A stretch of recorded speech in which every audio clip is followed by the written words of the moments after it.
Welcome to my YouTube channel, Schooling and Preaching by Asit সাধু। আজ আমি মহাভারতের গল্প বলবো। সেই পঞ্চপাণ্ডব এবং দ্রৌপদী যে বিরাট রাজার রাজসভায় প্রবেশ করছেন, রাজ পরিবারে প্রবেশ করছেন, সেটা আমি সেই গল্প বলবো। এর আগে আমি দুজনকে প্রবেশ করিয়েছি, প্রথমত যুধিষ্ঠির এবং তারপর ভীমসেন। আজ ঢুকছেন দ্রৌপদী, পাঞ্চালী। প্রথমে দুজন পুরুষ, তারপর পুরুষ না হয়ে পুরুষের নিয়ম ভেঙে, পংক্তি ভেঙে এবার মহিলা ঢুকলেন, দ্রৌপদী। দয়া করে আমাকে লাইক দেবেন, কমেন্ট দেবেন এবং সাবস্ক্রাইব করবেন। প্রথমে যুধিষ্ঠির, তারপর ভীমসেন, এরপর দ্রৌপদী।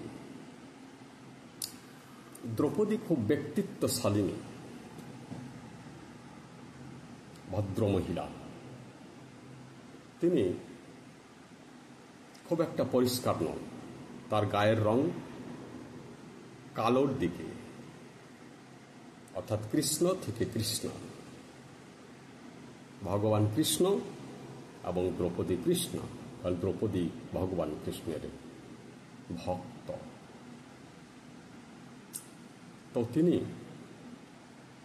ঢুকে গেলেন। পরমা সুন্দরী দ্রৌপদী বিচরণ করছেন রাজপ্রাসাদের চারিদিকে, সেই দ্রুপদ রাজসভার পাশাপাশি জায়গায়।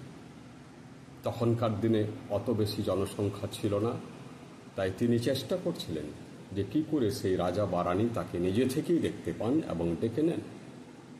তো পথে অনেক লোকের সাথে দেখা হলো।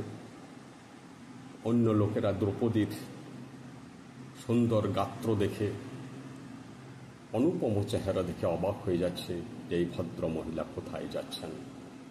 দু একজন লোক ওনাকে জিজ্ঞাসা করলেন, আপনি কে গো, কোথায় যাচ্ছেন, কোথা থেকে এসেছেন?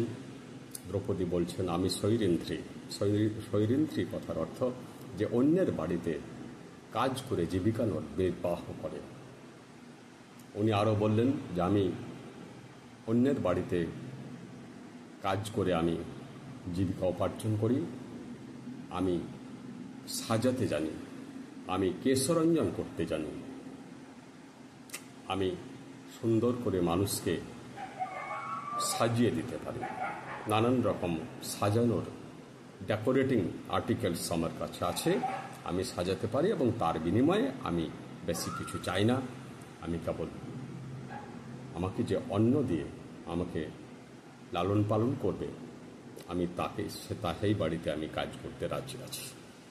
কিন্তু কারো তো তেমন বিশ্বাস হচ্ছে না।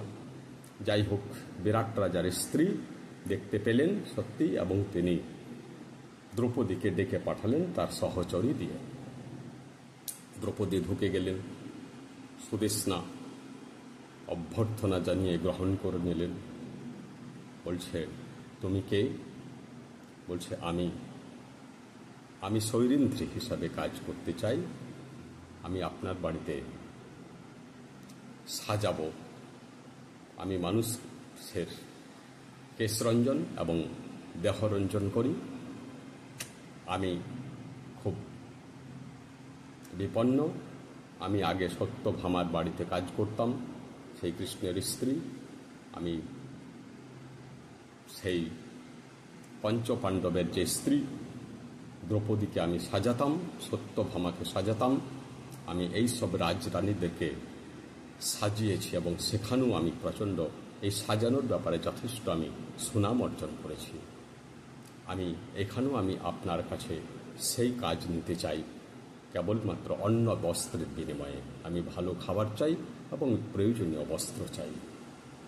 এখানে দেখা যাচ্ছে যে সুদেষ্ণা অর্থাৎ বিরাট রাজার স্ত্রীও সেই একই কথা বলছেন যে না, তুমি তো তা হতে পারো না, তোমার চেহারা, তোমার ব্যক্তিত্ব বলেই দিচ্ছে যে তুমি কোনো দাসদাসী নও, বরং তোমার বাড়িতেই অনেক দাসদাসী কাজ করার কথা। তোমার কথা তোমার ব্যবহার বলেই দিচ্ছে যে তুমি কোনো অভিজাত সম্ভ্রান্ত পরিবারের ভদ্রমহিলা। কিন্তু দ্রৌপদী তো স্বীকার করছেন না। তিনি বলছেন, না, আমি ওসব কিছুই নই, আমি একটা সাধারণ মেয়ে, সাধারণ বাড়ির মেয়ে। আমি এখন নিরন্ন, তাই অন্যের সংস্থানে আমি আপনার রাজ্যে এসেছিলাম। আপনাকে দেখা পেয়ে, আপনার সাথে দেখা পেয়ে আপনি আমাকে যে ডেকে আনলেন, তার জন্য আমি খুব কৃতজ্ঞ আপনার কাছে। আমাকে এই কাজ দিন। এখানে দেখা যাচ্ছে যে এই বিরাট রাজা ভীমসেনকে যেমন বলেছিলেন, যুধিষ্ঠিরকে যেমন বলেছিলেন যে তোমাদের ব্যক্তিত্ব, তোমাদের চেহারা, তোমাদের শক্তি, তোমাদের মন, তোমাদের মুখশ্রী দেখে বোঝা যাচ্ছে তোমরা সাধারণ মানুষ নও, তেমনি দেখুন দ্রৌপদীকেও তার স্ত্রী সুদেশনা একই কথা বলছে। এখানে মহাভারতের কবি একটা পরিষ্কার রাস্তা তৈরি করে রাখছেন। এখানে একটা নাটকীয়তা সৃষ্টি করছেন না। এমনি আমাদের সিনেমায় নাটকে দেখি যে সেখানে লেখক, সেখানে ডিরেক্টর কিন্তু আগে থেকে পরিচয় দিচ্ছেন না।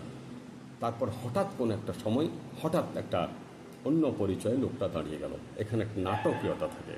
কিন্তু মহাভারতের মহাকবি সেই নাটকীয়তা কিন্তু নাটক করছেন না। এখানে তিনি একটা আভাস দিয়ে রাখছেন যে এরা কিছু বটে। তারপর যখন প্রকাশিত হবে তখন কবিরও সুবিধা হয়ে যাবে এবং পাঠকদেরও সুবিধা হয়ে যাবে। এখানে নাটকীয়তা নাই, অর্থাৎ তিনি স্পষ্টভাবে একটা ইঙ্গিত দিয়ে রাখছেন।